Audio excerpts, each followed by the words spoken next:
అందరికీ నమస్కారం. మా యొక్క ఈ ఛానల్ ద్వారా న్యాయ సలహాల ద్వారా ఎన్నో వీడియోలు అందిస్తున్నాము. మీరు చూసిన తర్వాత లైక్ చేసి సబ్స్క్రైబ్ చేసి షేర్ చేయాలని కోరుకుంటున్నాను. నా పేరు D Ramareddy, advocate, ex president Kimlakota bar association, ex public prosecutor, high court, state of Telangana ఉద్యమంలో 2001 నుంచి ఉండి కూడా వేల కేసులు వేసాం కనుక ఉద్యమకారులు కానీ, పార్టీకి సంబంధించిన వాళ్ళు కానీ, నా క్లయింట్లు కానీ, నా ఫ్రెండ్స్ కానీ చాలామంది కూడా ఈ మధ్యకాలంలో అడుగుతూ ఉంటారు. ఈ మధ్యకాలం క్రిమినల్ లా మొత్తం చేంజ్ అయిందంట కదా సార్ అని చెప్పేసి.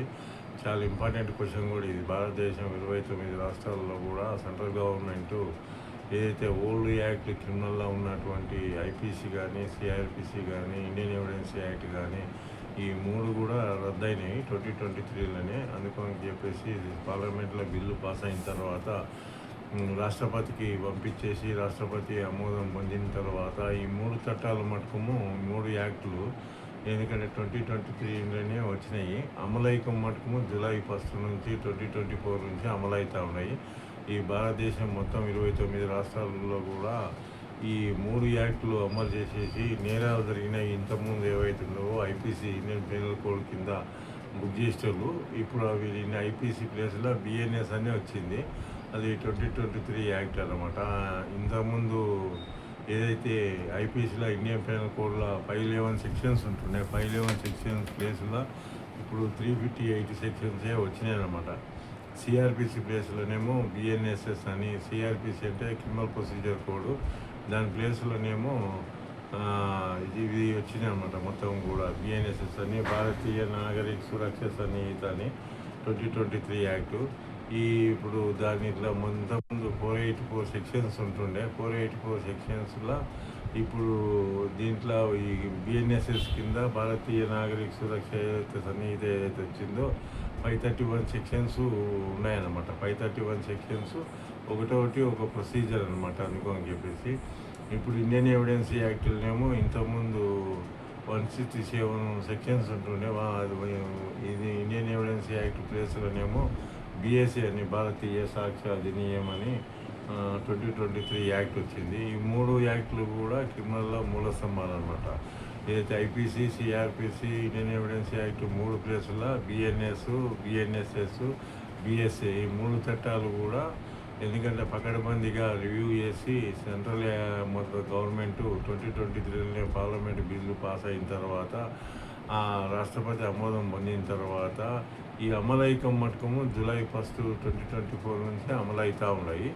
ఇవి భారతదేశం మొత్తం 29 రాష్ట్రాలలో కూడా ఏవైనా అఫెన్సెస్ జరిగినప్పుడు ఇంతకుముందు ఇండియన్ పీనల్ కోడ్ కింద ఐపీసీ కింద బుక్ చేసేవాళ్ళు. ఇప్పుడు ఐపీసీ ఎందుకంటే రద్దయింది కనుక దాని ప్లేస్లో బిఎన్ఎస్ అని, భారతీయ న్యాయ సన్నిహిత అని చట్టం వచ్చింది కనుక ఏ నేరం జరిగినా ఇప్పుడు దాంట్లో 358 సెక్షన్స్ ఉన్నాయి కనుక ఆ 358 సెక్షన్స్ ఒక్కొక్క సెక్షన్ ఒక నేరానికి సంబంధించింది కనుక అందుకని చెప్పేసి ఆ సెక్షన్ల కింద నేరం జరిగినప్పుడు ఆ సెక్షన్ కింద 358 సెక్షన్లో ఏ అయితే అఫెన్స్ ఉంటుందో ఆ అఫెన్స్ని బట్టి బిఎన్ఎస్ కింద పోలీసు వాళ్ళు ఎఫ్ఐఆర్ చేసి రిమాండ్ చేసి ఎందుకంటే కోర్టులో ప్రొడ్యూస్ చేసి ఛార్జ్షీట్లు కూడా దాని మీద వేసడం వల్ల బిఎన్ఎస్ఎస్ అనేది చాలా ఇంపార్టెంట్ యాక్ట్ అన్నమాట. అనుకోండి భారతదేశం మొత్తం కూడా భారతీయ న్యాయ సన్నిహిత కింద కేసులు బుక్ అవుతున్నాయి. అన్నీ కూడా ఈ భారతీయ న్యాయ సన్నిహిత కింద కేసులు బుక్ అయినప్పుడు దాంట్లో అఫెన్సెస్ను బట్టి ఆ కేసును బట్టి ఆ నేరాన్ని బట్టి ఎందుకంటే కేసులన్నీ రిజిస్టర్ చేస్తున్నారు అనమాట. చేసినప్పుడు మనం నెక్స్ట్ ఏంటంటే సిఆర్పిసి కింద మనం ఫాలో అయ్యి కేసులన్నీ కూడా ప్రొసీజర్ ప్రకారము ఇంతకుముందు సిఆర్పిసి క్రిమినల్ ప్రొసీజర్ కోడ్ కింద మనం ఫాలో అయ్యి దాని కింద మనము చేసేవాళ్ళము కేసులన్నీ రిజిస్టర్ కూడా. అందుకని చెప్పేసి దాని కింద చేసేటివన్నీ కూడా ఇప్పుడు సిఆర్పిసి లేదు కనుక బిఎన్ఎస్ఎస్ అని, భారతీయ న్యాయ సన్నిహిత నాగరిక సురక్ష సన్నిహిత కింద కేసులు ప్రొసీజర్ ఫాలో అయ్యి మనం బెయిల్ పొందడం కానీ, ఎందుకంటే కేసులు డిశ్చార్జ్ చేయడం కానీ, పోలీసులు కూడా రిమాండ్ చేయడం కానీ, ఛార్జ్షీట్ వేయడం కానీ, జడ్జెస్ కూడా ఛార్జ్షీట్ వేసిన తర్వాత దాన్ని ట్రయల్ చేసేటప్పుడు హౌ టు కండక్ట్ ట్రయల్ అనేది కూడా ఈ బిఎన్ఎస్ఎస్ కిందనే ఉంటుంది అన్నమాట, ఫాలో అవుతారు అన్నమాట. ఇవన్నీ కూడా చాలా ఇంపార్టెంట్ అనమాట. అందుకోనికి భారతదేశం మొత్తం కూడా ఇది ఇండియన్ ఎవిడెన్స్ యాక్ట్ అంటేనేమో ఇది టైమ్ ఆఫ్ ట్రయల్, విచారణ టైంలో ఎవిడెన్స్ యాక్ట్ను మనము ఫాలో అయ్యి సివిల్లో కానీ క్రిమినల్లో కానీ ఎవిడెన్స్ యాక్టు చాలా ఇంపార్టెంట్ యాక్ట్ చట్టం అన్నమాట. కేసులు గెలవాలన్నా ఓడాలన్నా ఈ మొత్తం కూడా ఎవిడెన్స్ యాక్ట్ పకడ్బందీగా ఉంటేనే మనం కేసులు కొట్లాడడానికే వస్తుందన్నమాట. అనుకోనికి చాలామంది కూడా ఇవన్నీ కూడా ఫాలో అయ్యి ఏవైతే ఉంటావో బిఎన్ఎస్ అని, బిఎన్ఎస్ఎస్ అని, బిఎస్సి అని 3 చట్టాలు కూడా పకడ్బందీగా సెంట్రల్ గవర్నమెంట్ చేసింది కనుక ఎప్పుడో పురాతనమైనటువంటి చట్టాలు ఇవి. ఎందుకంటే బ్రిటిష్ కాలం నుంచి కూడా 1860 నుంచి కూడా ఇది ఐపీసీ ఉండే. అది ఇప్పుడు ఈ ఎవిడెన్స్ యాక్ట్ ఏమో 1872 ఉండే. ఇప్పుడు సిఆర్పిసి ఏమో 1973. ఇవన్నీ చట్టాలు 3 కూడా రద్దయినాయి కనుక కొత్త చట్టాలే అమలు అవుతున్నాయి కనుక క్రిమినల్స్ను తప్పించుకోకుండా ఎందుకంటే కఠినంగా శిక్షించాలని చెప్పి సెంట్రల్ గవర్నమెంట్ రివ్యూ చేసి చాలా మటుకు సెక్షన్లను కూడా కుదించేసి బిఎన్ఎస్లా, ఎందుకంటే ఐపీసీలో ఇంతకుముందు 511 సెక్షన్స్ ఉంటుండే కనుక 511 అన్నీ కూడా కుదించేసి క్లబ్ చేసి ఓన్లీ 358 సెక్షన్సే పెట్టిన కనుక కఠినంగా శిక్షించేటట్లు నేరస్తులను, మహిళల మీద, చిన్నారుల మీద ఈ మధ్యకాలంలో మొత్తం 29 రాష్ట్రాలు, ఒక రాష్ట్రం అని చెప్పడానికి లేదు, అన్ని రాష్ట్రాలలో కూడా మహిళల మీద దాడులు జరగడము, ఇవి మానభంగాలు చేయడము, ఇవన్నీ కూడా సెక్సువల్ హరాస్మెంట్ చేయడం, ఇవన్నీ కూడా చాలా ఎక్కువైనాయి అన్నమాట. అవన్నీ కంట్రోల్ చేయాలంటే కఠినంగా ఉండాలి కనుక ల్యాండ్ ఆర్డర్ కంట్రోల్ ఉండాలంటే, శాంతియుతంగా ఉండాలంటే, క్రిమినల్స్ను తప్పించుకోకుండా ఉండాలంటే కఠినంగా శిక్ష పడేటట్లు ఉండాలి. ఇప్పుడు కూడా అంత ఈజీగా మీకు బెయిల్ కూడా దొరకదు అన్నమాట చాలా, ఎందుకంటే సీరియస్గా ఇవన్నీ యాక్ట్లు అయినాయి కనుక మీరు అంత తప్పించుకోవడానికి కూడా ఆస్కారం లేదనమాట. ఇవన్నీ చెప్తున్నారన్నమాట. అందుకని చాలామంది కూడా ఫాలో కావాలి. చాలామంది కూడా తెలియదు ఇంకా ఈ యాక్ట్లన్నీ వచ్చినాయని. బిఎన్ఎస్ అని, బిఎన్ఎస్ఎస్ అని, బిఎస్సి అని 3 యాక్ట్లు కూడా మూల స్తంభాలు. ఇవన్నీ భారతదేశం మొత్తం కూడా జూలై 1, 2024 నుంచి కూడా అమలు అవుతూ ఉన్నాయన్నమాట. ఇంకోటి ఏంటంటే ఇప్పుడు ఈ మధ్యకాలంలో ఎక్కువ మంది కూడా అబిచువల్ అఫెండర్స్ ఎక్కువైంది కదా సార్. అబిచువల్ అఫెండర్స్ వాళ్ళను గుడ్ బిహేవియర్ కింద బాండ్ అడిగి మేజిస్ట్రేట్ కానీ, ఎగ్జిక్యూటివ్ మేజిస్ట్రేట్ కానీ పోలీసు వాళ్ళు తీసుకుపోయినప్పుడు రిలీజ్ చేస్తారు కదా సార్, అది ఏంటి సబ్జెక్ట్ అని చాలామంది కూడా అడుగుతారు. ఎందుకంటే గుడ్ బిహేవియర్ కింద ఇంతకుముందు 110 కింద సిఆర్పిసి కింద పోలీసు వాళ్ళు ఎగ్జిక్యూటివ్ మేజిస్ట్రేట్ కానీ మేజిస్ట్రేట్ ముందర కానీ ప్రొడ్యూస్ చేసినప్పుడు అతనికి ఎందుకంటే 3 సంవత్సరాలు ఎందుకంటే మొత్తం బాండ్ అడిగి రిలీజ్ చేసేవాళ్ళు అనమాట. ఆ 3 సంవత్సరాలు ఎటువంటి అఫెన్స్ చేయకుండా ఉన్నట్లయితే ఆ గుడ్ బిహేవియర్ కింద బాండు యొక్క వాల్యూ ఉంటుంది అందులో. ఇవన్నీ కూడా ఎటువంటి వాళ్ళకంటే అబిషియల్ అఫెండర్స్, దొంగతనాలు కానీ, దోపిడీలు కానీ, ల్యాండ్ ఆర్డర్ కంట్రోల్ చేయకుండా డిస్టర్బ్ చేయడం కానీ, ఇవన్నీ కూడా ఉన్నటువంటి వాళ్ళను ఎందుకంటే రెగ్యులర్గా వాళ్ళు ఎందుకంటే అదే పని చేసుకుంటా నేరాలు చేసుకుంటా ఉన్నటువంటి వాళ్ళకు ఈ గుడ్ బిహేవియర్ కింద పోలీసు వాళ్ళు మేజిస్ట్రేట్ ముందర ప్రొడ్యూస్ చేసినప్పుడు వాళ్ళు ఎందుకంటే వాళ్ళు నేరం చేసిందే చేస్తుంటారు. అటువంటి వాళ్ళకు ఈ గుడ్ బిహేవియర్ 110 కింద ఇంతకుముందు ఏదైతే ఉండేనో 110 లేదు కనుక 129 బిఎన్ఎస్ఎస్ యాక్ట్ ప్రకారము వాళ్ళు బాండ్ ఇచ్చేసి ఎందుకంటే security for good behaviour from habitual offenders అన్నమాట. ఈ 129 కింద బిఎన్ఎస్ఎస్ యాక్ట్ ప్రకారము భారతీయ నాగరిక సురక్ష సంహిత, భారతీయ నాగరిక సురక్ష సంహిత కింద 2023 యాక్ట్ ప్రకారము దీని కింద రిలీజ్ చేస్తారనమాట వాళ్ళు. పోలీసులు ఎందుకంటే వాళ్ళ అబిచువల్ అఫెండర్స్ కానీ వాళ్ళు ఎందుకంటే రెగ్యులర్గా అవే నేరాలు చేస్తూ, చీటింగ్ చేస్తూ, మోసం చేసుడు ఏవైతే అఫెండర్స్ వాళ్ళను వీళ్ళని చుడాయించుడు ఇవన్నీ కూడా ఉంటాయన్నమాట. ఉన్నప్పుడు పోలీసులు నిఘా పెట్టి వాళ్ళని తీసుకుని అరెస్ట్ చేస్తారనమాట. వాళ్ళని చేసినప్పుడు వాళ్ళు ఏదైతే ఉంటారో వాళ్ళందరినీ తీసుకుపోయి మేజిస్ట్రేట్ ముందర కానీ, ఎగ్జిక్యూటివ్ మేజిస్ట్రేట్ ముందర కానీ ఇంకా ప్రొడ్యూస్ చేసినప్పుడు జడ్జి గారు ఏం చేస్తారంటే వాళ్ళకు బాండ్ అడుగుతారనమాట. 3 సంవత్సరాల వరకు ఉండాలని చెప్పేసి.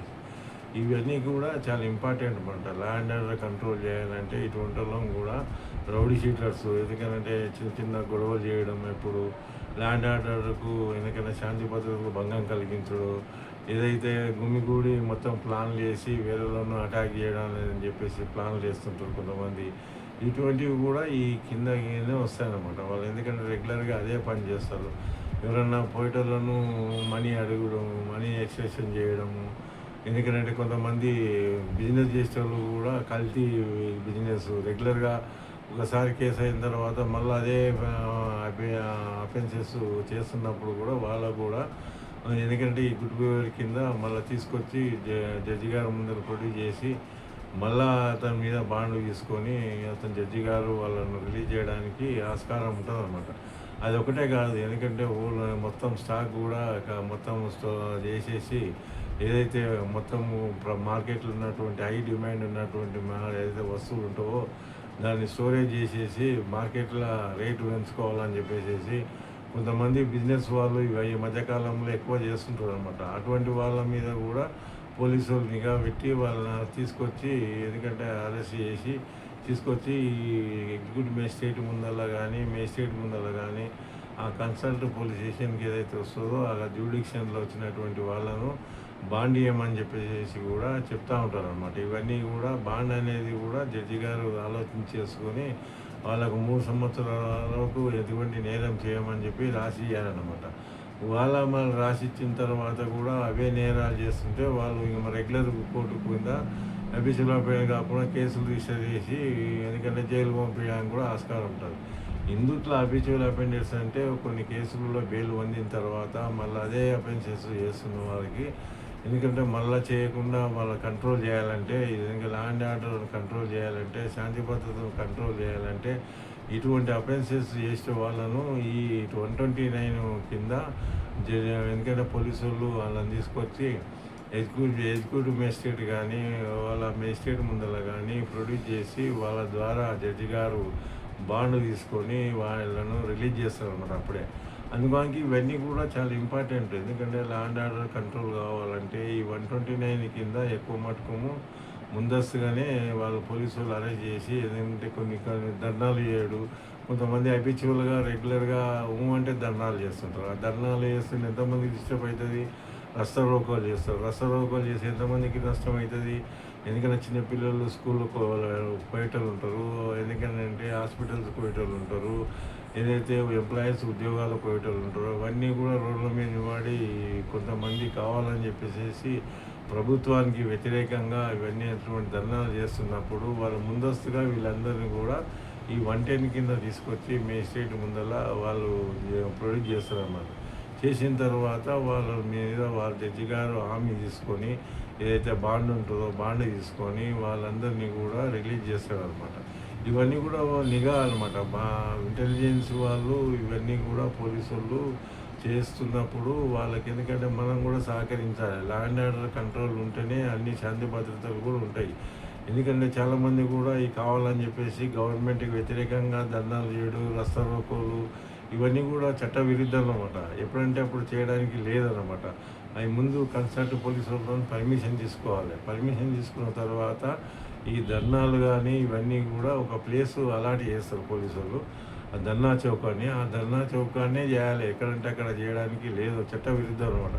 అటువంటి వాళ్ళందరినీ కూడా తీసుకొస్తారు అనమాట. అరెస్ట్ చేసి తీసుకొచ్చి అదందరూ కూడా ఈ జడ్జి గారి ముందర ప్రొడ్యూస్ చేసినప్పుడు జడ్జి గారు దాని మీద ఆలోచించుకొని వాళ్ళకు బాండ్లు తీసుకొని వాళ్ళని బాండ్లు తీసుకున్న తర్వాత మేము మళ్ళీ 3 ఏళ్ళ వరకు ఎటువంటి నేరం చేయమని చెప్పేసి ఆ బాండ్లో రాసియాలన్నమాట. దాని మీద ఎందుకంటే బాండ్లో 10,000 5,000 ఎందుకంటే అమౌంట్ రాసి, ఎందుకంటే జడ్జి గారు అడుగుతారనమాట. దాని మీద బట్టి ఆ నేరాన్ని బట్టి, ఎందుకంటే రాత్రిపూట తాగుతారు, తాగి లొల్లి చేస్తూ ఉంటారు, రోడ్ల మీద అలా కల్లోలం చేస్తుంటారు, పోయేటోళ్ళకు రస్తా ఏదైతే రోడ్డు మీద పోయేటోళ్ళని డిస్టర్బ్ చేస్తూ ఉంటారు. ఇటువంటి వాళ్ళందరూ కూడా పోలీసు వాళ్ళు అరెస్ట్ చేసుకొచ్చి కోర్టులో ఎగ్జిక్యూటివ్ మేజిస్ట్రేట్ కానీ మేజిస్ట్రేట్ ముందర కానీ ప్రొడ్యూస్ చేసినప్పుడు ఆ మేజిస్ట్రేట్ గారు శాంతి భద్రతలు భంగం కలిగిస్తున్న ఎవరినైనా కూడా ఈ 129 కింద ఇంతకుముందు 110 ఉండే కనుక 110 లేదు కనుక రద్దు అయింది కనుక సిఆర్పిసి ఈ 129 బిఎన్ఎస్ కింద జడ్జెస్ ఎందుకంటే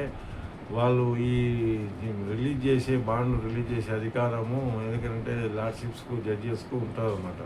ఎగ్జిక్యూటివ్ మేజిస్ట్రేట్ కానీ మేజిస్ట్రేట్ కానీ ఆలోచించుకొని వాళ్ళ దగ్గర బాండ్ తీసుకొని మళ్ళీ ఎటువంటి నేరం చేయమని చెప్పి రాపించుకుంటారు అనమాట. వాళ్ళు రాపించుకొని వాళ్ళు చేసింది అనుకోండి, మళ్ళీ వేరే రెగ్యులర్ కేసెస్లో వేరే అఫెన్స్ కింద అతను అరెస్ట్ చేసి ఎందుకంటే జైలు పంపడానికి కూడా ఆస్కారం ఉంటుంది. మీరు అవన్నీ గమనించుకోవాలి. అందరూ ఎంతమంది నాకు ఫోన్ చేస్తూ ఉంటారు, ఫోన్ చేసినప్పుడు కూడా నేను అదే చెప్తాను. మీరు ఎందుకంటే నేను ఇంతకుముందు ఏమైనా బాండ్ ఇచ్చిందా అంట, బాండ్ ఏమి చేస్తారంటారు. ఈ బాండ్ ఇస్తారు ఎందుకంటే బెయిల్ వేసుకోవాలి, అసలు బెయిల్ ఇట్లా అవసరం లేదు. ఇంట్లో మీరు పోలీసు వాళ్ళు ప్రొడ్యూస్ చేసినప్పుడు ఆ జడ్జి దగ్గర పోయి మీరు రిక్వెస్ట్ చేసినట్లయితే జడ్జి గారే ఇచ్చిపెడతారనమాట కొంత. ఆయన దగ్గర బాండ్ తీసుకొని 3 సంవత్సరాల వరకు ఎటువంటి నేరం చేయమని చెప్పేసి 129 కింద బాండ్ తీసుకొని మీరు రిలీజ్ చేయడానికి ఆస్కారం ఉంటుంది. చట్టం చెప్తుంది. చట్ట ప్రకారం 29 రాష్ట్రాలలో కూడా ప్రతి ఒక్కరు కూడా ఫాలో అవ్వాలి. 129 కింద వాళ్ళు చేసినప్పుడు అఫీషియల్ ఆపరేటర్ కింద సెక్యూరిటీ తీసుకొని ఇడిచిపెడతారు అన్నమాట. ఇవన్నీ చాలా ఇంపార్టెంట్. భారతదేశం మొత్తం ల్యాండ్ ఆర్డర్ కంట్రోల్ చేయాలంటే ఇంతకుముందు 110 కింద రిలీజ్ చేసేవాళ్ళు. ఇప్పుడు 129 కింద చట్టం రద్దయింది కనుక బిఎన్ఎస్ఎస్ యాక్ట్ ప్రకారము మిమ్మల్ని రిలీజ్ చేయడానికి ఆస్కారం ఉంటుంది. ఇవన్నీ చూసి ఫాలో అవుతారని చెప్పి కోరుకుంటున్నాను. అందరికీ నా ధన్యవాదాలు.